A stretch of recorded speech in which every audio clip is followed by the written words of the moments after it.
Hello ரெடியா? Start பண்ணலாமா? Book ஆர்டர்ல போயிடலாம். ஓகேவா? First chapter material cost. Material காஸ்ட்ல வந்து ஃபர்ஸ்ட் EOQ. ஓகேவா? What is the formula for EOQ? Root of 2AO by C. But அதை வச்சு நம்ம யூஸ் இல்ல. A என்ன? ஆனுவல். அப்படிலாம் சொல்லக்கூடாது. ஆனுவல் பர்ச்சேஸ், ஆனுவல் கன்சம்ஷனா? Annual purchase. ஓகேவா? O stands for ordering cost. Ordering cost சொல்றதுக்காக நான் கேட்டுட்டு இருக்கேன். Ordering cost per order. C stands for carrying cost per unit per annum. ஓகேவா? at EOQ dash and dash will be equal. Total ordering cost will be equal to total carrying cost. Reorder level formula. Maximum consumption into maximum lead time. அப்படியே blank-ஆ இருக்காங்க. maximum level. Reorder level லாஜிக்கலா யோசிச்சா வரும். reorder level start பண்ணுவோம். reorder level minus minimum consumption into minimum lead time plus reorder quantity. Minimum level. Once again reorder level minus average consumption into average lead time. கரெக்ட்டா? average levelக்கு ரெண்டு formula இருக்கு. First straight forward formula. maximum level plus minimum level divided by 2. இன்னொரு formula.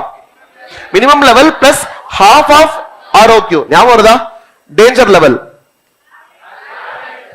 average consumption per day multiplied by lead time for emergency purchase. Clear-ஆ? This will take care of all the inventory levels and EOQ. கரெக்ட்டா? இதுக்கு அப்புறமா வந்து stock categories ஒன்னு வரும். Categorisation வரும். அதுல வந்து ABC ஃபுல் ஃபார்ம் ஒண்ணும் கிடையாது. ABC ன்னு மூணு கேட்டகரியா பிரிச்சு போடணும். வேல்யூ பேஸ்டா பிரிக்கணும். நெக்ஸ்டா VED full form. Vital, essential, desirable. இது என்ன எதை பேஸ் பண்ணி பிரிக்கணும் அதெல்லாம்? வைட்டல், எசென்ஷியல், டிசைரபிள்னா என்ன? இம்பார்ட்டன்ஸ் பேஸ் பண்ணி பிரிக்கிறது. ஓகே. நெக்ஸ்ட் FSN சொன்னாங்களா அத? Super. Fast moving, slow moving, நான் மூவிங். இது என்னது? ஸ்பீட் ஆஃப் அதாவது யூசேஜ் பேஸ் பண்ணி. ஓகே. கன்சம்ப்ஷனை பேஸ் பண்ணி இது வந்து பிசிக்கலா அடுக்கி வைக்கிறதுக்காக. இன்னொரு வாட் இஸ் இன்னொரு மூணு ABC VED FSR. இன்னொரு என்னது? HML high, medium, low. High price item, medium price item, low. Basically பிரைஸை பேஸ் பண்ணி வருது. கரெக்டா இல்லையா? ஹலோ. அதுக்கப்புறம் FIFO, LIFO, simple average, weighted average. அதுல எக்ஸ்பிளைன் பண்றதுக்கு ஒண்ணுமே கிடையாது. You will know the thing. But store ledger போட போகும்போது நம்ம ஒரு கால்குலேஷன் எடுத்து போட முடியும். கரெக்ட்டா? அப்படி போட போகும்போது if you are following first in first outல ஃபாலோ பண்றீங்கன்னு சொன்னா க்ளோசிங் ஸ்டாக்ல earliest purchase இருக்குமா, latest purchase இருக்குமா? ஏன்னா first in first out அப்படின்னு சொன்னா க்ளோசிங் ஸ்டாக்ல latest purchase இருக்கும். last in first outனா earliest இருக்கும். earliest அது கொஞ்சம் முன்னாடி இருக்கதும் இருக்கும். கரெக்ட்டா? சரி. சிம்பிள் ஆவரேஜ்ல சம் இருக்காது நமக்கு. weighted average இருக்கும். weighted average இருக்கும்போது அந்த எப்பப்பெல்லாம் வந்து weighted average மாறிக்கிட்டே இருக்கும். whenever there is a fresh purchase, whenever there is a fresh purchase with a fresh purchase value, price வேறையா இருந்ததுன்னா அப்பப்பெல்லாம் வரும். வெறும் issue return இருந்ததுன்னா பிரைஸ் மாறுமா? மாறாது. அப்ப எப்பப்பெல்லாம் வந்து உங்களுக்கு வந்து ஒரு fresh inflow இருக்கோ அந்த நேரத்துல எல்லாம் வந்து நீங்க ரீவேல்யூ பண்ணணும். what about normal loss, abnormal loss? இந்த weighted average ஸ்டோர் லெட்ஜர் போட போகும்போது ஒரு நார்மல் லாஸ் இருக்கு. என்ன ட்ரீட் பண்ணுவீங்க நீங்க? அத காஸ்ட வந்து அப்படியே வச்சுப்பீங்க. குவாண்டிட்டியை மட்டும் மைனஸ் பண்ணணும். Because entire cast should be borne by the good units. But இதுவே அப்நார்மல் லாஸ் இருந்தா காஸ்டையும் மைனஸ் பண்ணணும், குவாண்டிட்டியும் மைனஸ் பண்ணணும். கரெக்டா இல்லையா? இதுதான் வந்து second half of material cost. First half என்ன அப்படின்னு சொன்னா வந்து வாட் இஸ் மெட்டீரியல் காஸ்ட் அப்படின்னு இருக்கும். எதெல்லாம் கன்சிடர் பண்ணணும்ன்றது. அதுல லாங் ஸ்டோரி ஷார்ட் என்னன்னா whenever you are incurring something and you will not get it back, அத காஸ்டா போடணும். whenever you are incurring something and you will get it back through some way, ஒரு government கிட்ட இருந்து input tax கிரெடிட்டா வந்துரும்னு சொன்னா don't include in cost. மூணாவது category என்ன? when you are incurring something but it is not a normal item, abnormal item like penalty, demurrage அந்த மாதிரி இருக்கு. அப்ப even though you are not going to get it back, since it is an abnormal loss item, அத வந்து include பண்ண கூடாது. கரெக்ட்டா? இந்த மூணு பாயிண்ட மட்டும் வச்சுக்கிட்டு காஸ்ட் per unit எதெல்லாம் இன்க்ளூட் பண்ணலாம்ன்றது போறோம். and obviously normal loss, abnormal loss பாயிண்ட போட்டோம்னா material cost done. any other topic left out in material cost? சரி, இது ஞாபகம் இருக்கு. இத நம்ம டிஸ்கஸ் பண்ணல. anything else? material cost எல்லா ஃபார்முலாஸ் கவர்டா? Hello? yes sir? anything else? okay. employee cost போலாமா? employee costல வந்து first we will talk about idle time. ஓகேவா? idle timeல two categories. normal idle time, abnormal idle time. என்ன பண்ணி normal idle time என்ன பண்ணிக்கணும்? total cost divided by அந்த total hoursல இருந்து normal idle time மைனஸ் பண்ணா effective hours னு வரும். so total cost divided by effective hours னு போட்டோம்னா எஃபெக்டிவ் ஹார்லி ரேட்னு வந்துரும், அவ்வளவுதான் முடிஞ்சு போச்சு. இதுவே அப்நார்மல் ஐடல் டைம் வந்ததுன்னா இந்த எஃபெக்டிவ் ஹவர்ஸ்க்குள்ளேயே சில ஹவர்ஸ் வேஸ்ட் பண்ணிருப்போம். அந்த hours multiplied by effective hourly rate போட்டோம்னா that will be the abnormal loss that should be taken to costing P&L. கரெக்ட்டா? this is about idle time. what about overtime? overtime வந்துன்னு சொன்னா overtime ரெண்டு விதமா calculate பண்ண முடியும். இந்த மாதிரி ரேட்ட இப்படி இன்க்ளூட் பண்ண முடியும், இல்லனா வந்துட்டு ஹவர்ஸவே ஈக்குவலண்டா மாத்த முடியும். இந்த கதையில பேசுவாமா? இந்த கதையில வந்து என்ன சொல்லிருக்காங்க, ஓவர்டைம்க்கு வந்து 50% எக்ஸ்ட்ரா சொல்லிருக்காங்க. அப்ப 1 hour வர்க் பண்ணாலே 1.5 hours வர்க் பண்ண மாதிரி. கரெக்ட்டா? அப்பனா என்ன பண்ணிருக்கலாம்னா 28000, கரெக்ட்டா, 28800 வந்து நார்மல் ஹவர்ஸ் அப்படியே வச்சுக்கலாம். 14610 வந்து என்ன பண்ணலாம், into 1.5 னு போட முடியும். ஈக்குவலன்ட் நார்மல் hours போடுங்க. 14610 into 1.5 எவ்வளவு? that plus 28800 இத்தனை ஈக்குவலன்ட் நார்மல் ஹவர்ஸ். எல்லா ஹவர்ஸ்க்கும் 25 என்ற பேமெண்ட். 25 போடுங்க. இது வந்துருச்சா? இது வந்துருச்சா? கிளியர். இது வந்து ஒரு மெத்தட்ல போட்டுருப்போம், அந்த ஈக்குவலன்ட் ஹவர்ஸை கன்வெர்ட் பண்ணி போடுற மாதிரி. அதுக்கு அப்புறமா கம் டு போனஸ். போனஸ்ல வந்து ரெண்டு மெயினா இருக்கு. யார் யாரு? ஹால்சே அண்ட் ரோவன். எதுல 50% ஃபிளாட்டா கொடுப்பான்? ஹால்சே. அப்ப ஹால்சேல ஃபார்முலா சொல்ல முடியுமா? ஹால்சேல total earnings is equal to time taken into rate plus என்னது, time saved into rate multiplied by 50%. இதுவே ரோவனா இருந்தா ஃபர்ஸ்ட் ஹாஃப் சேம், செகண்ட் ஹாஃப்ல வந்து டைம் சேவ்ட் இன்டு ரேட் வரைக்கும் same, multiplied by time taken by time allotted. Instead of 50% replace it with time taken by time allotted. கரெக்ட்டா இல்லையா? இப்படி போட்டோம்னா இந்த போனஸ் வந்துரும். கரெக்ட்டா? What is effective hourly rate? ஏதோ ஒரு மெத்தட்ல எஃபெக்டிவ் ஹார்லி ரேட் இந்த ரெண்டுல ஏதோ ஒண்ணுதுல total earnings divided by time taken actual hours போடணும். கரெக்ட்டா? இந்த எஃபெக்டிவ் ஹார்லி ரேட்டை கொடுத்து பேக்வர்ட் பண்ண விடுவாங்க. கரெக்ட்டா இல்லையா? அது effective hourly rate nothing but total earnings under either method divided by the actual hours or time taken போட்டோம்னா ஹார்லி ரேட் வரும். கரெக்ட்டா? Hello, effective hourly rate will be greater or equal or lesser than the normal rate? effective hourly rate will be greater or equal to or lesser than the normal rate? effective hourly rate என்னது, இந்த மாதிரி total earnings inclusive of bonus போட்டு divided by actual hours போட்டோம்னா வர்றது effective hourly rate. normal rate என்னது இந்த மாதிரி 25 அப்படி வைக்கிறது. இந்த effective hourly rate will be greater than or equal to or less than the normal rate? greater than. Bonus வந்து அதுவும் சேர்ந்து உட்காருது இல்ல. Normal, for example normal rate is 1000 rupees. 4 ஹவர்ஸ்க்கு எவ்வளவு வரும்? 4000 rupees தான் வரும். ஆனா இந்த 4 ஹவர்ஸ் நீங்க 3 ஹவர்ஸ்லயே முடிக்கீங்கன்னு வெச்சுக்கோங்களேன். 4 ஹவர்ஸ்க்கான வர்க்க 3 ஹவர்ஸ்லயே முடிக்கீங்கன்னு வெச்சுக்கோங்களேன். அப்ப 3 ஹவர்ஸ்க்கு 3000 வரும். 500 ஹால்சே வந்தா 500 வரும். அப்ப 3500 rupees you will be getting for 3 hours itself. கரெக்ட்டா? 3500 divided by 3 போடுங்க. எவ்வளவு அது? கண்டிப்பா 1000 க்கு மேல. கரெக்ட்டா இல்லையா? 1001 something போதா? நார்மல் ரேட் எவ்வளவு? 1000 தான். அப்ப effective hourly rate will always be greater than the normal rate. so effective hourly rate நீங்க பார்த்தாலே நெக்ஸ்ட் என்ன செக் பண்ணனும்? நார்மல் ரேட்டை செக் பண்ணனும். அதோட அதிகமா இருந்ததுன்னா அப்ப இதுக்குள்ள போனஸ் இருக்கு, அது எத்தனை ஹவர் சீக்கிரமா முடிச்சுக்கானது கண்டுபிடிக்கணும்ன்ற பாயிண்ட் வந்துறணும். டன்னா? Idle time over, over time over, production bonus over. What is pending? Effective days இருக்கு, நீங்க போட்டுருவீங்க. எஃபெக்டிவ் ஹவர்ஸ் மாதிரி எஃபெக்டிவ் டேஸ் இருக்கு. கரெக்ட்டா? 365 டேஸ்ல இந்த லீவ் எல்லாம் மைனஸ் பண்ணிட்டோம்னா அண்ட் கேஷுவல் லீவ் எல்லாம் மைனஸ் பண்ணோம்னா ஒரு நம்பர் வரும். 285 டேஸ் அந்த மாதிரி வரும். சோ ஒரு நாள்ல 8 ஹவர்ஸ் எஃபெக்டிவ் ஹவர்ஸ் இருக்க மாதிரி ஒரு வருஷத்துல 285 டேஸ் தான் இருக்கும். 285 மல்டிப்ளைட் பை 8 பண்ணோம். This is the effective hours in the இயர்னு வரும். கரெக்ட்டா? அது நார்மல் கான்செப்ட் விட்டுறலாம். Then employee turnover. கரெக்ட்டா? எம்ப்ளாயி டர்ன்ஓவர்ல 3 methods are there. First one replacement, செல்ல separation method, அப்புறம் replacement method, அப்புறமா flex method. separations formula number of separations divided by average employees into 100. replacement number of replacement divided by average employees into 100. flex number of separations plus number of replacement plus new employees, additional employees, அதை போட்டுட்டு divided by average employees into 100. கரெக்ட்டா? Hello, I think with this employee cost over. கரெக்ட்டா? overheadsல 4 steps இருக்கு. allocation, apportionment, reapportionment, absorption. allocation வந்து அந்தந்த டிபார்ட்மென்ட்க்கு ஆகிற cost, nothing எக்ஸாம்ல question பெருசா வர போறது இல்ல. அப்போர்ஷன்மென்ட்னா இந்த ரெண்ட் மாதிரி இருக்கிற எக்ஸ்பென்ஸ் வந்து ஏதாவது ஒரு பேசிஸ்ல, ஏரியா பேசிஸ்ல அந்த மாதிரி பிரிச்சு வரது அப்போர்ஷன்மென்ட். that will be asked. reapportionment தான் வந்து என்னது? what is reapportionment? எங்க இருந்து எங்க போறது? சர்வீஸ் டிபார்ட்மெண்டோட ஓவர்ஹெட்ஸ் தூக்கி ப்ரொடக்ஷன் டிபார்ட்மெண்ட்ஸ்ல போறது. அதுக்கு மெத்தட்ஸ் இருக்கு. கரெக்ட்டா? பிராடா எத்தனை மெத்தட்ஸ் இருக்கு? ஓவராலா 3 மெத்தட்ஸ் இருக்கு. 3 ஒண்ணுத்துல உள்ள சப்டிவிஷன்லாம் இருக்கும். ஓவராலா 3. ஃபர்ஸ்ட் ஒன் வந்து டைரக்ட் மெத்தட். டைரக்ட் மெத்தட்னா directly from service to production department. Inter service department எல்லாம் அதுவும் கன்சிடர் பண்ண மாட்டோம், இக்னோர் பண்ணிடுவோம். கரெக்டா? செகண்ட் மெத்தட் நான் ரெசிப்ரோக்கல், ஒருதலை காதல். கரெக்டா? நான் ரெசிப்ரோக்கல்னா ஒரு சர்வீஸ் டிபார்ட்மெண்ட் இன்னொருத்தன் லவ் பண்றான், இன்னொருத்தன் வந்து திருப்பி லவ் பண்ணல. அதனால என்ன பண்றாங்கன்னா யாரு நிறைய லவ் பண்றாங்களோ அவங்கள ஃபர்ஸ்ட் போட்டுட்டு, கரெக்டா இல்லையா, அவங்கள ஃபர்ஸ்ட் போட்டுட்டு அங்க இருந்து மத்தவங்களுக்கு பிரிச்சு கொடுத்தோம்னா செகண்ட் வந்து அவனுக்கு போகாது, அப்படியே வந்துரும். கரெக்டா? The service department which serves maximum number of service departments வந்து ஸ்டார்டிங்ல போட்டுட்டு அப்படியே அடுத்தடுத்து நீங்க போட்டே வந்தீங்கன்னா வந்துரும். கரெக்டா? இது நான் ரெசிப்ரோக்கல். ரெசிப்ரோக்கல்ல 3 மெத்தட்ஸ் இருக்கு. கரெக்டா? What are the methods? Trial and error, repeated distribution, simultaneous. Simultaneous வந்து ஈக்குவேஷன் ஃபார்ம் பண்றது. கரெக்டா? x ஓட காஸ்ட் என்னன்னா x ஓட காஸ்ட் பிளஸ் y ல இருந்து வரக்கூடியது, அப்புறம் y ஓட காஸ்ட் என்னன்னா y ஓட காஸ்ட் பிளஸ் x ல இருந்து வரக்கூடியது. இப்படி வச்சிட்டு x and y க்கு சால்வ் பண்ணினா வந்துரும் simultaneous equation.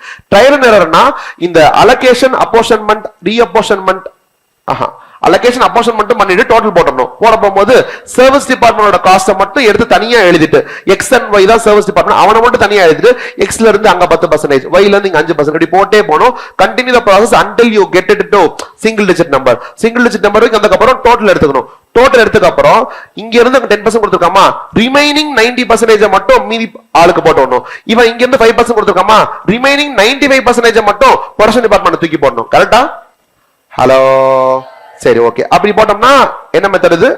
Trial and error. இதுவே ரிப்பீட்டட் டிஸ்ட்ரிபியூஷன்னா take all the departments, production department A B C X Y, x ல இருந்து பிரிக்க போகும்போது அங்க 10% கொடுத்தியா, அப்பயே இங்க மீதி 90% கொடுத்துரு. அப்படி போட்டே வந்தோம்னா இந்த லாஸ்ட் ஸ்டெப் இருக்காது, ஃபுல்லா நீங்க சிங்கிள் டிஜிட் வர போகும்போதே அப்படிங்க டோட்டல் வந்துரும். கரெக்ட்டா? இது என்ன மெத்தட்? Repeated distribution. கரெக்ட்டா? அப்ப allocation, apportionment, reapportionment. What is the last step? Absorption. Absorption வந்து வேரியஸ் மெத்தட்ஸ்ல பண்ணலாம். ஒன்னு ஹவர்ஸ்ல பண்ணலாம், ஹவர்ஸ்லயே லேபர் ஹவர்ஸ், மெஷின் ஹவர்ஸ் இருக்கு. இன்னொன்னு யூனிட்ஸ்ல பண்ணலாம், இல்லனா காஸ்ட். காஸ்ட்ன்றது வந்து பிரீவியஸ் காஸ்ட் எடுத்துக்கலாம். ஃபார் எக்ஸாம்பிள் ஃபேக்டரி ஓவர்ஹெட்ஸ்க்கு யாரு பேஸ்னா டைரக்ட் மெட்டீரியல் காஸ்டா இருக்கலாம், ஆர் டைரக்ட் லேபர்ஸா இருக்கலாம், இல்லனா பிரைம் காஸ்டா இருக்கலாம். கரெக்ட்டா இல்லையா? இதுவே வந்து வேற ஏதோ அட்மினிஸ்ட்ரேட்டிவ் ஓவர்ஹெட் இருந்தா அவனுக்கு முன்னாடி இருக்கிற ஃபேக்டரி காஸ்டா இருக்கலாம். ஹலோ, இது ஏதோ ஒரு பேசிஸ்ல பண்ணிரணும். எதுவா இருந்தாலுமே நியூமரேட்டர் யாரு? overhead தான். overhead divided by hours, overhead divided by units, overhead divided by some other cost. கரெக்ட்டா? எல்லாத்துலயுமே யாரு மேல? overhead மேல. டன்னா? so this is absorption. Absorption will lead to two situations, might lead to two situations, and over absorption or under absorption. கரெக்ட்டா? கேர்ஃபுல்லா சொல்றீங்களா? for calculating under absorption dash minus dash, இப்ப வர நம்பர் வந்து பாசிட்டிவா வரணும். under absorption calculate பண்றோம், dash minus dash, actual overheads minus absorbed overheads. Actual overheads will be given in the question. Absorbed overheads வந்து something into something பண்ணனும். Actual output multiplied by standard rate. கரெக்ட்டா? ஒரு யூனிட்டுக்கு எவ்வளவுன்றது பண்ணுவோம். அந்த ஸ்டாண்டர்ட் ரேட் எப்படி கண்டுபிடிப்போம்? budgeted overheads divided by either budgeted units or budgeted hours. கரெக்ட்டா? 3 இருக்கு இதுக்குள்ளேயே. அண்டர் அப்சார்ப்ஷன் கண்டுபிடிக்கிறதுக்கு ஆக்சுவல் மைனஸ் அப்சார்ப்டு. அப்சார்ப்டு என்ன அப்படின்னா actual output multiplied by standard rate. Standard rate என்ன அப்படின்னா வந்து budgeted overheads divided by budget units or hours. அதுக்கு ஏத்த மாதிரி மாத்தி எடுக்கணும். யூனிட்ஸ் எடுத்தீங்கன்னா ஆக்சுவல் யூனிட்ல போடணும், ஹவர்ஸ்ல எடுத்தீங்கன்னு சொன்னா ஹவர்ஸ்ல மல்டிப்ளை பண்ணி போடணும். கரெக்ட்டா? அண்டர் அப்சார்ப்ஷன், ஓவர் அப்சார்ப்ஷன் வருது. டைரக்டா காஸ்டிங் மேல போட்டுலாமா, or should we check something? Check பண்ணணும். என்ன பண்ணணும்? அந்த அண்டர் அப்சார்ப்ஷனோ ஓவர் அப்சார்ப்ஷனோ whether it is purely because of my mistake அப்படின்றது, my mistake or my efficiency கூட இருக்கலாம். அண்டர் அப்சார்ப்ஷன்னா மிஸ்டேக் சூப்பரா, ஓவர் அப்சார்ப்ஷன்னா எஃபிஷியன்சி கூட இருக்கலாம். அது என்னோட காரணமா இல்ல மார்க்கெட் இஷ்யூன்னு பார்க்கணும். கரெக்ட்டா? என்னோட காரணமா இருந்ததுன்னா directly take it to costing panel. If it is not because of me, if it is due to market thing அப்படின்னு சொல்லி மார்க்கெட்ல ஏதோ பிரைஸ் இன்கிரீஸ் டிக்ரீஸ் இருக்குன்னு சொன்னா அப்ப என்ன பண்ணிக்கணும்? how much of the amount is because of market அப்படின்றது போட்டுட்டு we have to calculate something called as supplementary rate. Supplementary rate formula, that portion of under or over absorption which is caused by the market divided by actual output. Actual output, அந்த actual output எப்படி இருக்கணும்? equivalent units ஆ இருக்கணும். because அதுக்குள்ள என்ன இருக்கலாம்? finished goods இருக்கலாம், WIP இருக்கலாம். WIP வந்து finished goods ஆ கன்வர்ட் பண்ணிட்டு டிவைட் பண்ணிக்கணும். கரெக்ட்டா? டிவைட் பண்ணதுக்கு அப்புறம் per யூனிட்டுக்கு இன்னொன்னு வந்துரும். கரெக்ட்டா? வந்ததுக்கு அப்புறம் it has to be taken to 3 different places. என்னென்ன? with respect to goods sold, sale ஆயிடுச்சுன்னு சொல்லிட்டா it should be taken to cost of sales. with respect to closing stock, finished goods stock. with respect to WIP stock. கரெக்ட்டா? Hello, இது எல்லாத்துக்கும் கொண்டு போகணும். இது ஒரு ஜர்னல் என்ட்ரி போட்டு கொண்டு போகணும்னு சொல்லிருப்பேன், ஞாபகம் இருக்கா? Hello, what is a journal entry? எல்லாத்துக்கும் கொண்டு போகணும். cost of sales account debit, finished goods stock account debit, WAP account debit 2 factory overhead. கரெக்டா இல்லையா? இந்த 2 factory overhead வந்து கிரெடிட் பண்றோம் because அண்டர் அப்சார்ப்ஷனா இருந்துச்சுன்னா. இப்போ நீங்க சொன்னது எல்லாமே அண்டர் அப்சார்ப்ஷன். கரெக்டா? ஹலோ, அண்டர் அப்சார்ப்ஷனா இருந்ததுன்னா ஃபேக்டரி ஓவர்ஹெட்ல இன்கர் பண்ணது நிறைய இருக்கும், அப்சார்ப் பண்ணது கம்மியா இருக்கும். அப்பனா ஒரு டெபிட் பேலன்ஸ் காட்டிக்கிட்டு இருக்கும். அந்த டெபிட் பேலன்ஸ் தான் இப்ப க்ளோஸ் பண்றோம் பை கிரெடிட்டிங் இட். அப்பனா by cost of sales, sorry, by cost of sales, அப்புறம் by finished goods, by WAP ன்னு போட்டு க்ளோஸ் பண்றோம். If any part of it should be taken to cost statement, அதையும் include பண்ணிக்கணும். கரெக்டா? Clear? Under absorption முடிஞ்சு over absorption முடிஞ்சு போச்சு. வேற என்ன? மெஷின் ஹவர் ரேட் ஒன்னு இருக்கும். மெஷின் ஹவர் ரேட் ஒரு கான்செப்ட் இருக்கு. மோஸ்ட்லி ரொம்ப ஃப்ரீக்வெண்டா கேட்கற क्वेश्चन தான் அது. வாட் வி ஷுட் டு, ஏதோ ஒரு பர்టిక్యులர் மெஷினுக்கு ஒரு பர்టిక్యులர் பீரியடுக்கு we have to add all the cost பண்ணிட்டு என்ன பண்ணனும், அந்த பர்టిక్యులர் பீரியட்ல எத்தனை மெஷின் ஹவர்ஸ் இருக்கும் அப்படின்றத போட்டுட்டு டிவைட் பண்ணீங்கன்னா you'll be getting. அந்த டிவைட் பண்ண போகும்போது whether you have to divide by the total hours இல்ல total hoursல இருந்து செட்டப் டைம் மைனஸ் பண்ணிட்டு இருக்க ஹவர்ஸ்ல போடணுமா, டோட்டல் ஹவர்ஸா இல்ல எஃபெக்டிவ் ஹவர்ஸா டிவைட் பண்றது? எஃபெக்டிவ் ஹவர்ஸ் டிவைட் பண்ணும். ஓகேவா? Cost should be calculated considering everything. அந்த ஒரு செட்டப் டைம்ல இன்கர் பண்ற காஸ்ட கூட போட்டுக்கணும். லேபரர்ஸ்க்குலாம் செட்டப் டைம்லயும் பேமெண்ட் பண்ணுவாங்க, அதெல்லாம் காஸ்ட்ல எடுத்துக்கணும். ஆனா டிவைட் பண்ண போகும்போது எஃபெக்டிவ் ஹவர்ஸ்ல டிவைட் பண்ணும். அதாவது ஒரு வீக்ல வந்து 48 ஹவர்ஸ் இருக்கு அப்படின்னு சொன்னா அதுல 4 ஹவர்ஸ் வந்து செட்டப் டைம்னு சொல்லிருப்பாங்க. அப்ப 44 ஹவர்ஸ் தான் அந்த வீக்குக்கு நம்ம எடுத்துக்கணும், நாட் 48 ஹவர்ஸ். 48 ஹவர்ஸ்க்கு லேபருக்கு பேமெண்ட் பண்ணணும். பட் டிவைட் பண்ண போகும்போது 44 ஹவர்ஸ்ல டிவைட் பண்ணா அப்பதான் வந்து all the cost will come and sit in the good hours which is nothing but effective hours. Hello, டன்னா? ஓவர்ஹெட்ஸ் டன் நினைக்கிறேன். கரெக்டா? ஆர்டரா போயிடலாம். ஓவர்ஹெட்ஸ் அடுத்த சாப்டர் என்னது? மார்ஜினல் இல்ல நம்ம ஆர்டர்ல book order ABC overhead ABC related. நம்ம இஷ்டத்துக்கு போனோம், அதை விடுங்க. இங்க வந்து ஓவர்ஹெட் ABC ரிலேட்டட். கரெக்டா? ஓவர்ஹெட்ஸ்ல வந்து இஷ்டத்துக்கு அப்படியே வந்து ஒரு பஃபே மாதிரி போட்டுறோம். கரெக்டா? ABC என்ன பண்ணனும்னா அவன் சாப்பிட்டானா இல்லையான்றத பார்த்து போறதும். கரெக்டா? அப்ப 2 டேர்ம்ஸ் ஆர் முக்கியம். என்ன அப்படின்னா வந்து ஆக்டிவிட்டி பேஸ்டா வந்து we have to find out the cost. அந்த ஆக்டிவிட்டிக்கு யாரு காஸ்ட் டிரைவர்னு கண்டுபிடிக்கணும். கரெக்டா? அப்பனா activity cost divided by cost driver போட்டோம்னா ஒரு காஸ்ட் டிரைவருக்கு எவ்வளவுன்னு கிடைக்கும். That is called as cost driver rate that we have to calculate for each and every activity. Then multiply by the number of cost drivers போட்டோம்னா ஒரு இதுக்கும் தனித்தனியா பிரிஞ்சு வரும். அப்படி போட்டா ABC இதுக்கு அப்புறம் ஒண்ணுமே இல்ல, சும்மா அது எல்லா சமமும் பிரிச்சு போடுறதா. டன்னா? நெக்ஸ்ட் காஸ்ட் ஷீட் போல சொல்லலாமா? நீங்க தான் சொல்லணும். Direct material consumed add, wages add, total add I mean total gross factory cost add, opening WAP less closing WAP, you will be getting net factory cost add, research and development, quality control, primary packaging, administrative overheads related to production 4 add. okay va? 1 minus scrap relation minus போட்டா you will be getting cost of production ல இருந்து add opening stock of finished goods minus closing stock of finished goods, you will be getting என்னது cost of goods sold. க்கு அப்புறம் ரெண்டு பேர் add பண்ணோம். administrative overhead general, selling and distribution overheads add பண்ணா you will be getting cost of sales. compare it with sales to find out profit. கரெக்ட்டா இல்லையா? cost sheet over. next topic cost accounting cost sheet related. கரெக்ட்டா? இதே process ledger wise பண்ணோம்னா அது முடிஞ்சு போயிடும். Ledger wise பண்ணனும், ஆனா அதுல 2 டைப்ஸ் ஆஃப் அக்கவுண்டிங் இருக்கு. What are the 2 types? Integrated, non integrated. First we will talk about நான் இன்டகிரேட்டட். இன்டகிரேட்டட்ல வந்து என்ன பண்ணிக்கலாம், நார்மல் அக்கவுண்ட்ஸையும் நான் இன்டகிரேட்டட் மிக்ஸ் பண்ணீங்கன்னா இன்டகிரேட்டட் வந்துரும். so we will talk only about நான் இன்டகிரேட்டட். ஓகேவா? ரெண்டு எக்ஸாம்பிள் எடுத்துக்கலாம். ஒன்னு வந்து purchase of raw material. what is the journal entry to be passed? Store ledger control account debit to CLC account. கரெக்ட்டா? இதுவே normal அக்கவுண்ட்ஸ்ல போட்டுட்டோம்னா purchase account debit to cash or creditor. அப்ப mix பண்ணும்போது இன்டகிரேட்டட் ஆனதுனா source ledger control அங்க இருந்து எடுத்துக்கணும், இங்க இருந்து creditor or cash எடுத்துக்கணும். கரெக்ட்டா இல்லையா? இது வந்து financial accountsல என்ட்ரி விழுகிற மாதிரியான டிரான்சாக்ஷன். அடுத்த டிரான்சாக்ஷன் என்ன சொல்ல போறேன்னா, இந்த ரா மெட்டீரியல் வாங்குறோம்ல, issue to production. ஓகேவா? issue to productionல நான் இன்டகிரேட்டட்ல what is the entry? WAP control should be treated as factory. ஓகேவா? ஃபேக்டரியில நடக்கிற விஷயம் எல்லாத்தையுமே WAP கண்ட்ரோல் கொண்டு போயிட்டே இருக்கணும். So WAP control account debit to source இது கண்ட்ரோல். இதுவே ஃபினான்ஷியல் அக்கவுண்ட்ஸ் என்ன பண்ணணும்? No entry. பிகாஸ் அங்க நோ என்ட்ரி இங்க இப்படி இருக்குன்றதுனால ஆட் பண்ண போகும்போது உங்களுக்கு இன்டகிரேட்டட்ல நார்மல் WAP டு அந்த ஸ்டோர்ஸ் லெட்ஜரே வந்துரும். டன்னா? அப்ப ஒவ்வொரு transaction you have to see whether financial accounts என்ட்ரி இருக்குமா, இருந்தா ப்ராப்பரா மிக்ஸ் பண்ணணும். இல்லன்னா நான் இன்டகிரேட்டட்ல இருக்கிறதவே அப்படியே இன்டகிரேட்டர்ல போட்டுடலாம். ஹலோ கிளியரா? ஹலோ சரி ஓகே. இப்படி போட போகும்போது நமக்கு வந்து எப்படி ஸ்டார்ட் ஆகும்னா மெட்டீரியல் அது ஸ்டோர் சிஸ்டம் கண்ட்ரோல், அப்புறம் வந்து வேஜஸ், ஃபேக்டரி ஓல்ட் இதெல்லாம் இருக்கும். இதெல்லாம் என்ன பண்ணுவோம்னா இங்க இருந்து WIP கண்ட்ரோல் கொண்டு போயிட்டே இருப்போம்.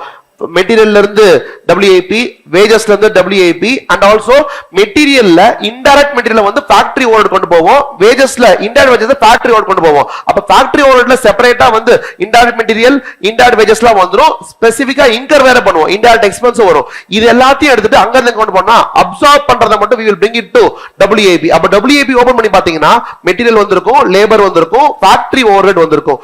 இது எல்லாத்தையும் சேர்த்துக்கிட்டோம்னா ஓபனிங் WIP யோட சேர்த்துக்கிட்டு க்ளோசிங் WIP மைனஸ் பண்ணனா we will be getting the என்னது காஸ்ட் ஷீட் படி என்னது இது நெட் ஃபேக்டரி காஸ்ட் வந்துரும். ஹலோ கரெக்ட்டா இல்லையா? ஏனா ஓபன் ஒரு gross factory cost add opening WIP minus closing WIP பண்ணா நெட் ஃபேக்டரி காஸ்ட் வந்துரும். நெட் ஃபேக்டரி காஸ்ட் வந்து ரிலேட்டட் டு யாரு? finished goods. so we have to move it to by finished stock account போணும். finished stock account கொண்டு போனதுக்கு அப்புறம் அந்த இடத்துல வெயிட் பண்ணுங்க, அந்த finished stock accountல சம்டைம்ஸ் வந்து administrative over related to production இருக்கும்ல, அது மட்டும் வந்து அங்க போடும். அப்படி ஒருத்தர் இல்லவே இல்லைன்னு சொன்னா finished goods அப்படியே வச்சுக்கோங்க.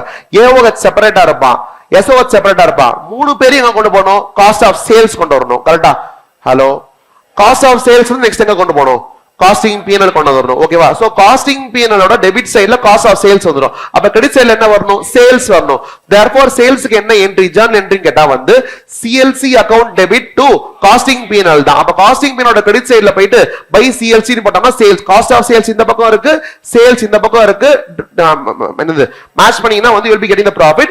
apart from this சில ஐட்டம்ஸ் வரும், அண்டர் அப்சார்ப்ஷன், ஓவர் அப்சார்ப்ஷன் அதெல்லாம் வரும். அதையும் தூக்கி இங்க போட்டுக்கணும். டன்னா இது எல்லாம் படிக்கிறோம். ஆனா எதுவுமே 99% ஆஃப் தி டைம்ல எக்ஸாம்ல வர்றது இல்ல. அவன் கேக்குறது என்னன்னா ப்ராஃபிட் ரெக்கோ. ஹலோ ப்ராஃபிட் ரெக்கோக்கு வந்து சிம்பிளா அந்த பாட்டு மட்டும் சொல்லி அடுத்து போயிடலாம். பாட்டு நல்லா பாடுங்க, நல்லா ஜாலியா பாடுங்க. பாட்டு ஃபர்ஸ்ட் 2 லைன்ஸ் பாடுங்க பாப்போம். பாட்டு ஞாபகம் இல்லையா? பாடுங்க. அடுத்து ஓவோ வரணும்ல. ஓ சரி, வாட் இஸ் தி அண்டர்ஸ்டாண்டிங்? என்ன ஓ ரெண்டு இருக்கு என்னது? ஓவர் அப்சார்ப்ஷன் ஆஃப் ஓவர்ஹெட்ஸ், அடுத்து over valuation of opening stock. இது ரெண்டுமே என்ன பண்ணணும்? ஆட் பண்ணணும். இது ரெண்டும் ஆட் பண்ணிட்டா மீதி எல்லாம் உல்டாவா போட்டு பாத்துக்கோங்க, ஆடா மைனஸான்றது வந்துரும். அபார்ட் ஃப்ரம் தீஸ் ஐட்டம்ஸ் சில ஐட்டம்ஸ் மட்டும் ஞாபகம் வச்சுக்கணும். என்ன அப்படின்னா வந்து expenses which are exclusively in financial accounts. அப்ப என்ன இருக்கும்? அங்க ப்ராஃபிட் வந்து அது மைனஸ் கம்மியாகி இருக்கும். சோ இங்க இருந்து போகும்போது less. certain incomes exclusively in financial accounts like interest income, dividend income அதெல்லாம் என்ன பண்ணணும்? ஆட் பண்ணிக்கணும். இன்னொரு எக்ஸ்க்ளூசிவ் என்ன அப்படின்னா வந்து காஸ்ட் அக்கவுண்ட்ஸ்ல மட்டுமே இருக்கக்கூடிய எக்ஸ்பென்ஸ் என்னது? Notional expense, notional rent, notional interest, அது இங்க மட்டும் எக்ஸ்பென்ஸா போட்டுருவோம். அப்ப ப்ராஃபிட் இங்க ஆல்ரெடி மைனஸ் ஆயிருக்கும். therefore ஆட் இத மட்டும் பண்ணா ப்ராஃபிட் ரெக்கோ வந்துரும். கரெக்ட்டா? ஹலோ அப்ப என்ன? அப்ப மாடியூல் 1 முடிஞ்சதா? Hello module 2 first one unit cost. Unit பேட்ச்ன்றது ஒண்ணுமே கிடையாது. காஸ்ட் ஷீட்டவே அப்படியே பெர் யூனிட்ல போட்டோம்னா யூனிட் வந்துரும். பேட்சும் வந்து யூனிட் காஸ்டிங்காவே பேட்சா பண்ணா வந்துரும். கரெக்ட்டா? பட் பேட்ச்ல ஒரே ஒரு எக்ஸ்ட்ரா பாயிண்ட் இருக்கு, EBQ. கரெக்ட்டா? Economic batch quantity formula root of 2A இருக்கு, பக்கத்துல என்னது? D ஏதோ ஒன்னு போடுங்க. பக்கத்துல என்னது? Root S. S stands for setup cost per batch or per setup divided by C தான், அது கேரிங் காஸ்ட் தான். கரெக்ட்டா இல்லையா? ஹலோ பேச புரியுதா? இந்த நேரத்துல டக்குனு ஒண்ணு தோணுது. FM ல வந்து EOQ for cash இருக்கும், படிச்சீங்களா? அது கேஷ்க்கு ஒரு EOQ இருக்கு. என்ன ஃபார்முலா? Root of 2A. அடுத்தது அங்க என்னது? இங்க செட்டப் காஸ்ட் இருக்கு, டிரான்சாக்ஷன் காஸ்ட் வரும். Transaction cost per transaction divided by opportunity cost per rupee per annum. கரெக்ட்டா இல்லையா? அங்க கேரிங் காஸ்ட் மாதிரி இங்க என்ன இருக்குன்னா opportunity cost per rupee per annum இருக்கும். FM பத்தி சொல்றேன். ஓகேவா? பேசிக்கலி EOQன்றது 3 இடத்துல இருக்கு. மெட்டீரியல் காஸ்ட்ல இருக்கு, பேட்ச் காஸ்டிங்ல இருக்கு, அண்ட் ஆல்சோ FM ல வந்து கேஷ் மேனேஜ்மென்ட்லயும் இருக்கு. கரெக்ட்டா இல்லையா? ஹலோ டன்னா கண்டினியூ பண்ணலாமா? So unit costing batch costing ஒண்ணுமே இல்ல எக்ஸப்ட் ஃபார் திஸ் EBQ மட்டும் தான் நம்ம டிஸ்கஸ் பண்ணியாச்சு. shall we continue next chapter job costing. job costing is a cost sheet exclusive for the particular job. கரெக்ட்டா? காஸ்ட் ஷீட் நம்ம ஃபுல்லா போட்டுருவோம். இது என்ன பண்ணுவோம்னா இந்த பர்టిక్యులர் ஜாபுக்கு யூஸ் பண்ற மெட்டீரியல், லேபர் மட்டும் போட போறோம். என்ன மட்டும் தான் ஃபோக்கஸ்னா அந்த ஓவர்ஹெட்ஸ் மட்டும் ப்ராப்பரா அப்சார்ப் பண்ணனும். ஓவர்ஹெட் அப்சார்ப் பண்றது வந்து ஓவர்ஹெட் சாப்டர்ல படிச்சோம்ல, based on cost, based on மெட்டீரியலோ இல்ல பேஸ்ட் ஆன் லேபரோ பண்ணுவோம்ல, அது மாதிரி இங்க போடணும். அவ்வளவுதான். டன்னா. அது தவிர ஜாப் காஸ்டிங் ஒண்ணுமே கிடையாது. அடுத்து ப்ராசஸ் காஸ்டிங். ப்ராசஸ் காஸ்டிங்ல வந்து மல்டிபிள் ஒரே அவுட்புட் தான், ஆனா வந்து மல்டிபிள் ப்ராசஸ் இருக்கு. அப்ப என்ன பண்ணணும்னா காஸ்ட் ஷீட்டவே லெஜரா போடணும். மெட்டீரியல், லேபர், ஓவர் ஹெட் எல்லாம் போட்டு கொண்டு வரணும். பட் இங்க வந்து சில கான்செப்ட்ஸ் இருக்கு, like normal loss, abnormal gain, and also normal லாஸ்ல வந்து ஸ்கிராப் ரிலேஷன்ஸ் இருக்கலாம். கரெக்டா இல்லையா? Hello.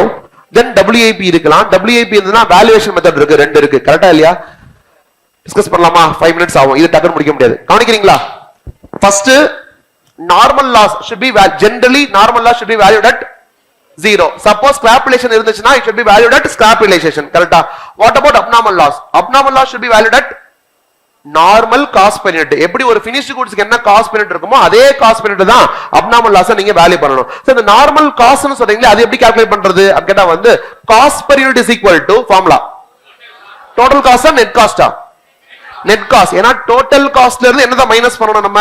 scrap realization from only normal loss. Total cost minus scrap relation from normal loss போட்டோம்னா that is called as net cost. Net cost divided by good units. Good units இப்போதைக்கு சொல்லிக்கலாம். But WIP இருந்ததுன்னா equivalent good units. கரெக்ட்டா? Hello.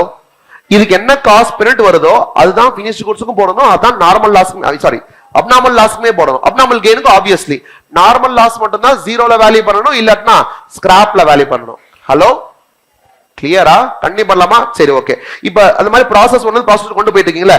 WIP இல்லன்னு சொன்னா இந்த மாதிரி cost payment போட்டு ட்ரான்ஸ்ஃபர் பண்ணி கொண்டு போயிட்டே இருக்கலாம். But what if WIP is there? WIP இருந்துச்சுன்னு சொன்னா ரெண்டு மெத்தட் இருக்கு. What are the two methods?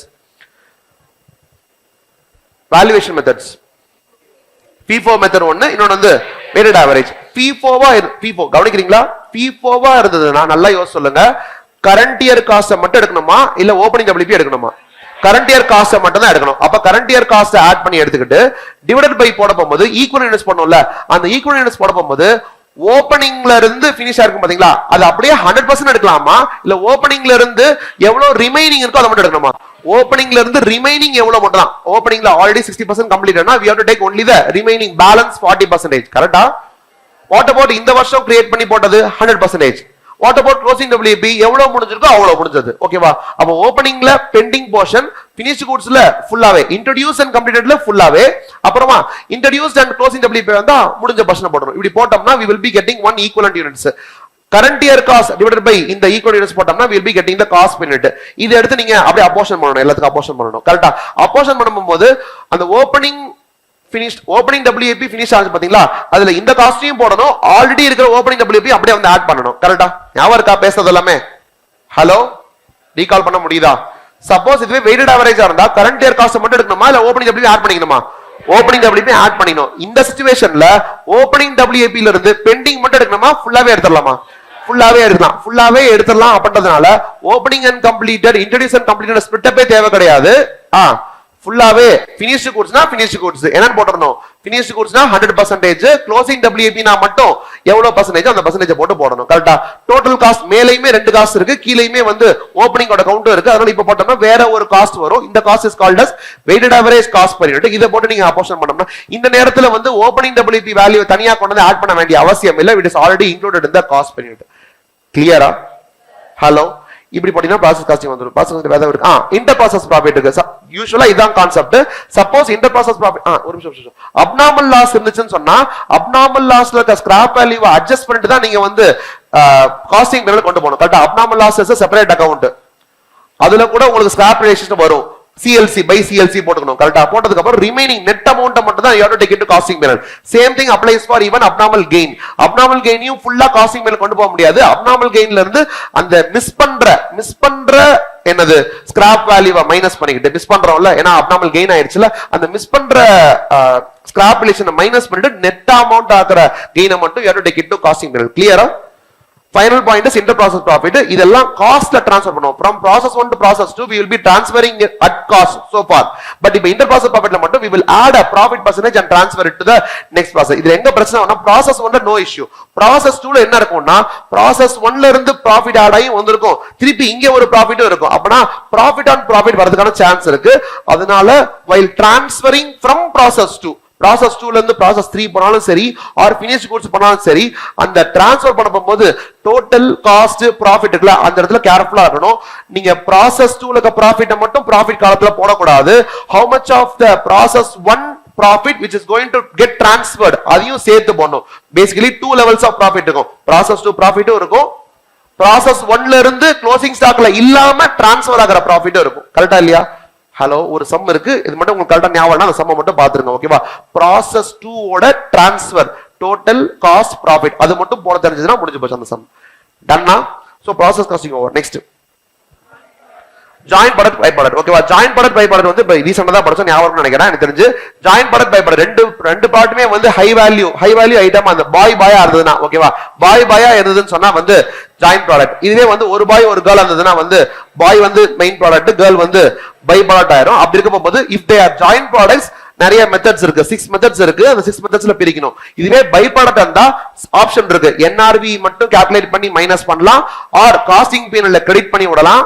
Hello, இல்ல அதுவே பெரிய வேல்யூவா இருந்துச்சுன்னு சொன்னா ஜாயின் பார்ட் மாதிரி ட்ரீட்டும் பண்ணலாம். சரி, ஓகே, இப்போ ஜாயின் பார்ட்டுக்கு வந்துடலாம். ஜாயின் பார்ட் இருந்தா என்னென்ன மெத்தட் எல்லாம் பிரிக்கலாம்னு சொன்னா what are the methods available?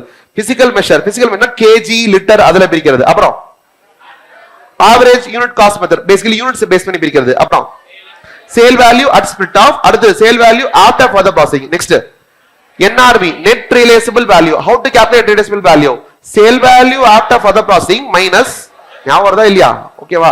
Sale value after further processing minus further processing cost. அடுத்து கான்ட்ரிபியூஷன் மார்ஜின் மெத்தட், இது மட்டும் தான் கொஞ்சம் யூனிக்கா இருக்கும். என்ன பண்ணணும்னா ரெஸ்பெக்டிவ் ப்ராடக்ட்ஸோட சேல் வேல்யூல இருந்து வேரியபிள் காஸ்ட் மைனஸ் பண்ணா கான்ட்ரிபியூஷன் வரும். அந்த கான்ட்ரிபியூஷன் என்ன ரேஷியோல இருக்காங்களோ அந்த ரேஷியோல எதை பிரிக்கணும்? பிக்ஸ்டு ஜாயின்ட் காஸ்ட் பிரிக்கணும். ஏன் சார் வேரியபிள் ஜாயின்ட் காஸ்ட் என்ன ஆச்சு? அதை ஆல்ரெடி மைனஸ் பண்ணியாச்சு. கிளியரா இல்லையா?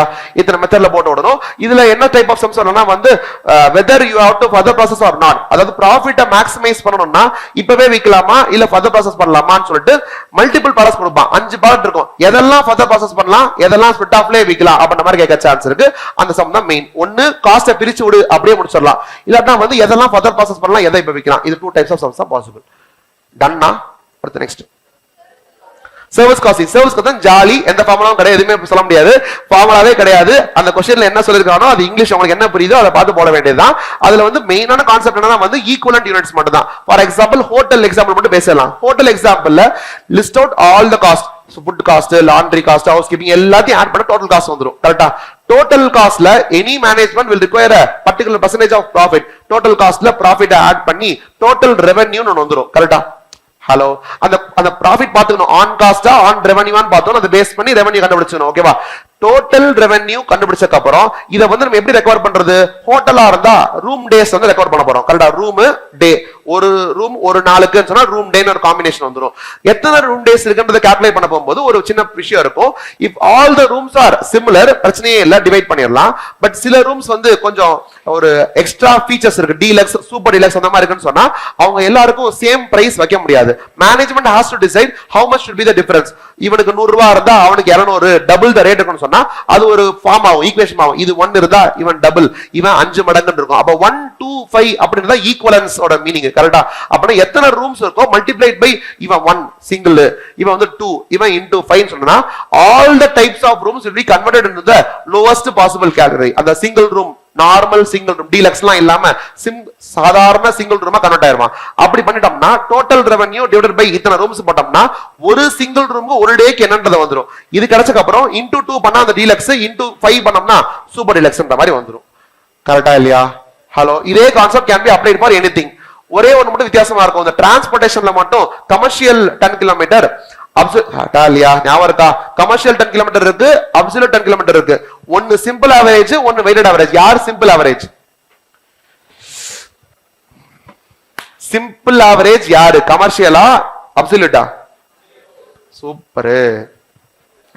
கமர்ஷியல் வந்து சிம்பிள் ஆவரேஜ். கமர்ஷியல் வந்து சிம்பிள் ஆவரேஜ். நம்ம என்ன பண்ணுவோம்னா வந்து ஓவரால் கிலோமீட்டர் எடுத்துக்குவோம், அந்த கிலோமீட்டர்ல இருக்கிற ஆவரேஜ் டன்ஸ் எடுத்துட்டு டன்ஸை மட்டும் ஆட் பண்ணி டிவைட் பண்ணிட்டு இதுதான் நான் ஆவரேஜா கொண்டு போறேன், multiply by the entire kilometre பண்ணுவோம். நல்லா யோசிக்கோங்க. அப்சல்யூட், அப்சல்யூட்னா வந்து absolute truth, absolute calculation, absolute final number. அப்சல்யூட்னா எனக்கு எக்ஸாக்ட் அப்படின்ற மாதிரி மீனிங் வருதுல.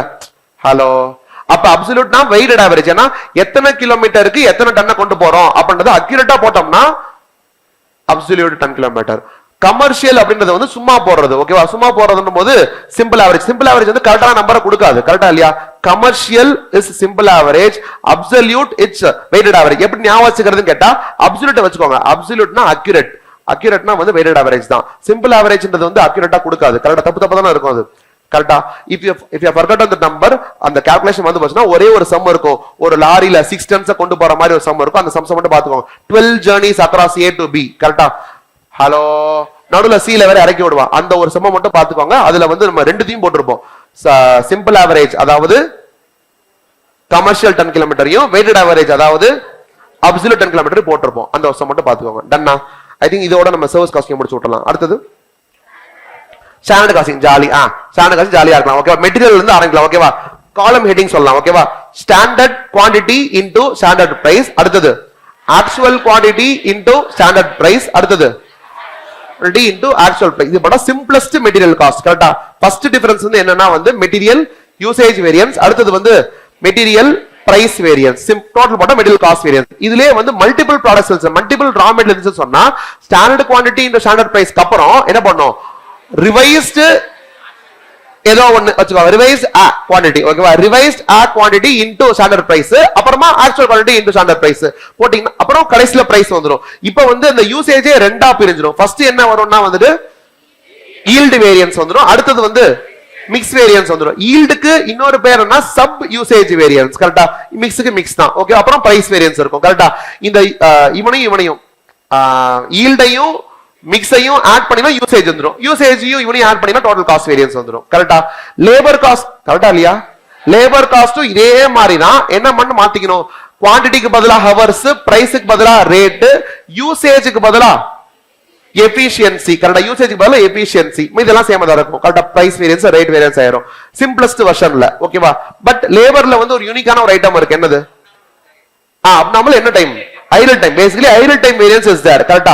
idle time variance னா என்ன அப்படினா இப்ப ஹவர்ஸ் கொஞ்சம் மாறிடும். இப்ப ஃபர்ஸ்ட் வந்து என்ன பண்ணுவோம்? ஸ்டாண்டர்ட் ஹவர்ஸ் பேசியிருப்போம், அப்புறம் ரிவைஸ்ட் ஹவர்ஸ் பேசியிருப்போம், அப்புறம் வந்து ஆக்சுவல் ஹவர்ஸ் பேசியிருப்போம். இப்ப ஆக்சுவல் ஹவர்ஸ்ல ரெண்டு category. Actual hours worked, actual hours paid. கரெக்ட்டா? ஆக்சுவல் ஹவர்ஸ் workedக்கும் paidக்கும் டிஃபரன்ஸ் இருந்ததுன்னு சொன்னா அந்த டிஃபரன்ஸ் எத்தனை ஹவர்ஸ் இருக்கோ அது எல்லாமே வந்து abnormal idle time. கரெக்ட்டா? அப்ப காலம் எப்படி வந்துரும்னா கவனிக்கிறீங்களா? Standard hours into standard rate, revised hours into standard rate, அடுத்து actual hours worked into standard rate, அப்புறம் actual hours paid into standard rate. அப்ப இந்த workedக்கும் paidக்கும் டிஃபரன்ஸ் போட்டீங்கன்னா idle time variance வந்துரும்.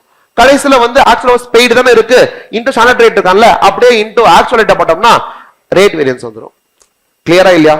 ஹலோ, ரீகால் பண்ண முடியுதா இல்லையா? உயிரோட இருக்கீங்களா? ஓகே. அடுத்தது என்னது? Variable overhead. இருக்கிறதுலயே simplest of direct labour wages இருக்குல, லேபர் வேரியன்ஸ்ல இருக்குல சிம்பிளஸ்ட் என்னது? SS into SR, AH into SR, AH into AR போடினா லேபருக்கு இருக்குல, அதவே இங்கேயும் போடலாம். என்ன இங்க ஸ்டாண்டர்ட் ரேட் வந்து வேரியபிள் ஓவர்ஹெடோட ஸ்டாண்டர்ட் ரேட் எடுத்து போட்டுக்கணும், அவ்வளவுதான். அப்ப ரெண்டு வேரியன்ஸ் தான் வரும். என்னென்ன variance? Efficiency, expenditure variance. Fixed overhead இந்த மூணுத்துக்கும் அதுக்கும் சம்பந்தமே கிடையாது, கொஞ்சம் வேற மாதிரி இருக்கும். இதுல வந்து கம்பேரிசனே வந்து எப்படி இருக்கும்னா வந்து அப்சார்ப்டு ஓவர்ஹெட்ஸ்க்கும் ஆக்சுவல் ஓவர்ஹெட்ஸ் தான் டிஃபரன்ஸ். அது போட போகும்போது உங்களுக்கு அண்டர் அப்சார்ப்ஷன்னா வந்து அட்வர்ஸ் வேரியன்ஸா வரும், ஓவர் அப்சார்ப்ஷன்னா ஃபேவரபிள் வேரியன்ஸா வரும்.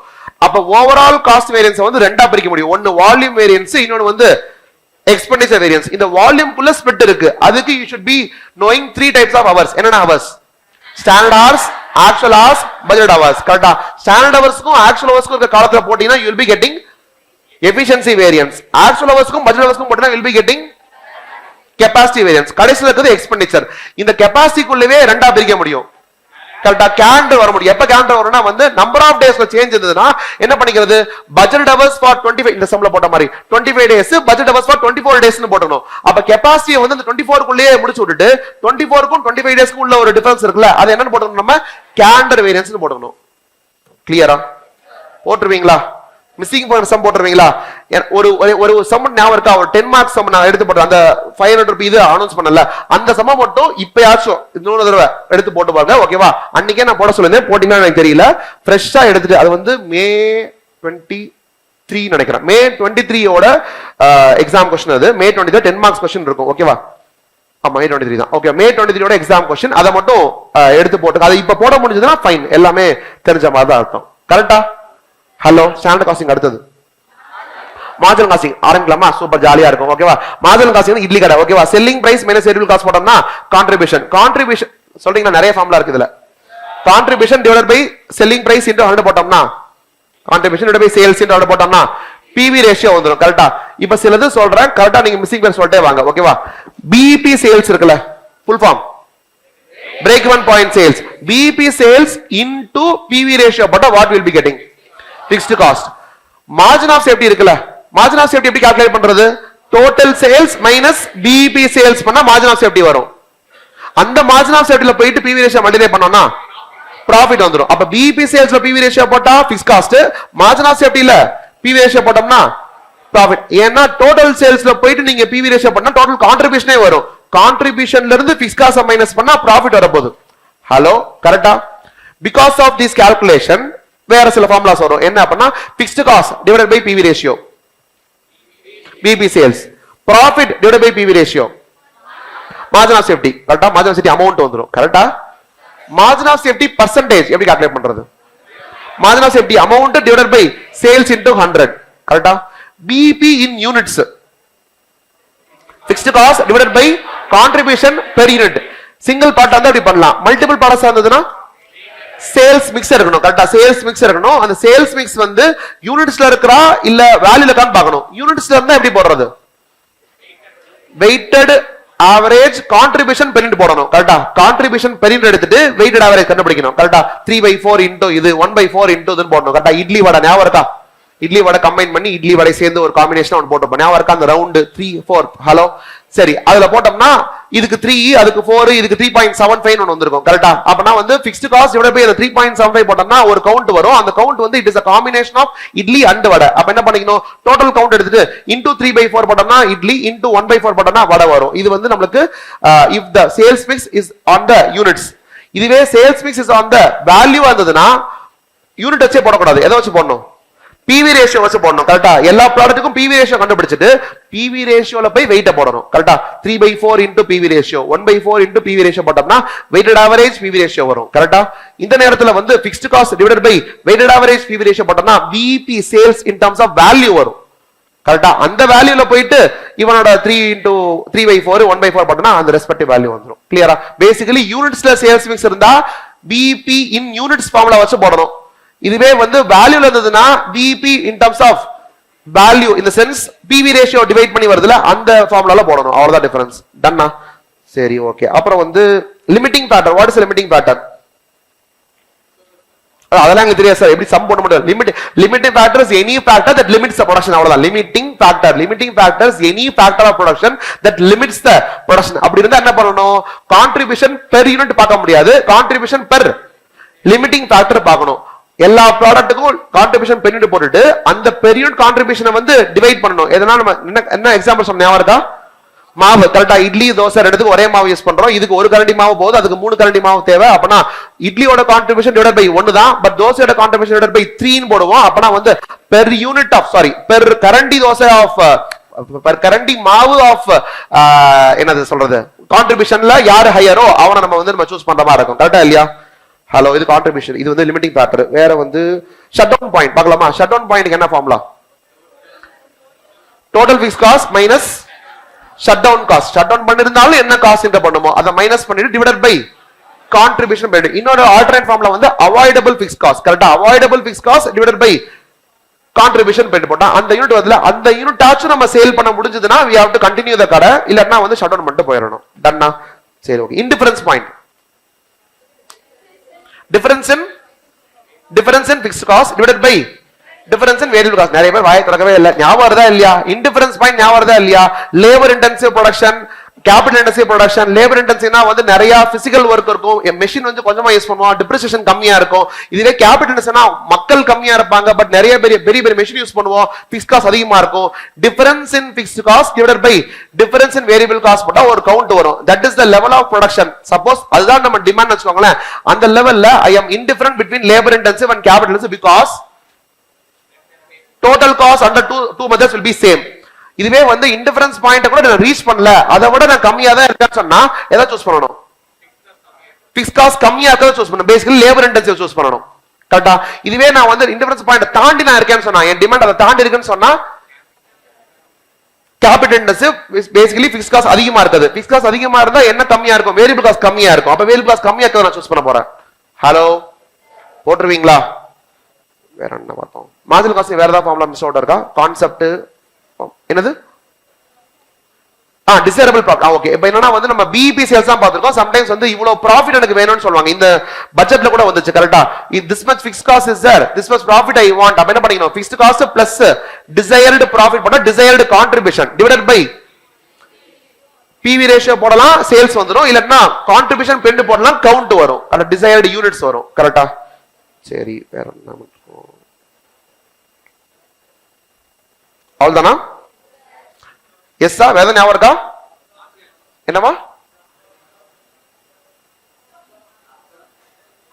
டிஃபரன்ஸா? ஓகே. லாஸ்ட் இது அதாவது marginal costing effectively over. But ஒரு சம் இருக்கும்ல, அப்சார்ப்ஷன் காஸ்டிங்க்கும் மார்ஜினல் காஸ்டிங்க்கும் வந்து டிஃபரன்ஸ் இருக்குன்றது. கரெக்ட்டா?